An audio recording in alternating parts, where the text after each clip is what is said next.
এক নাম্বার মাখরাজ হলো কের শুরু, হামজা হা পুরো শিখিয়েছেন গুরু।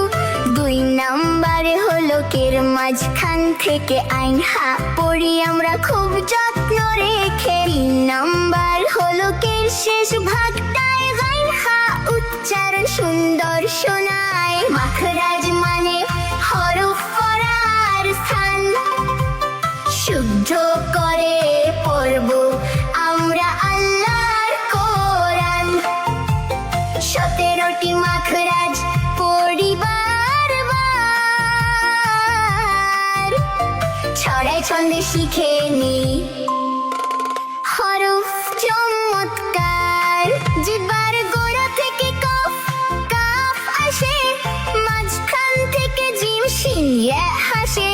জিহ্বার কিনারা আর দাঁতের গোড়ায় দদ লাম নুন রা সুন্দর শোনায়। তা দাল তো পড়ি জিহ্বার আগায়, সা দাল জ পড়ি নরম কথায়। সদ জা সিন শিশ দিয়ে গাই, ঠোঁট থেকে বা মিম ওয়াও ফা পাই। 17 নাম্বার হলো নাকের বাঁশি, গুনাহ করে পড়লে আল্লাহ হন খুশি। কোরআনের তেলাওয়াত কত সুমধুর, মাখরাজ জানলে হবে সব ভুল দূর। হামজা হা আইন হা, কোরআনের হরফে কত যে মায়া। আইন হা কফ কাফ, শুদ্ধ তেলাওয়াতে রহমতের ছায়া।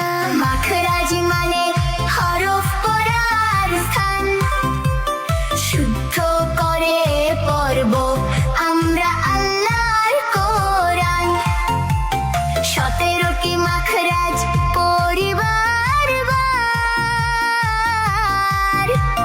ছড়ায় ছন্দে শিখে নি হরফ চমৎকার। 17টি মাখরাজ মনে রাখবো চির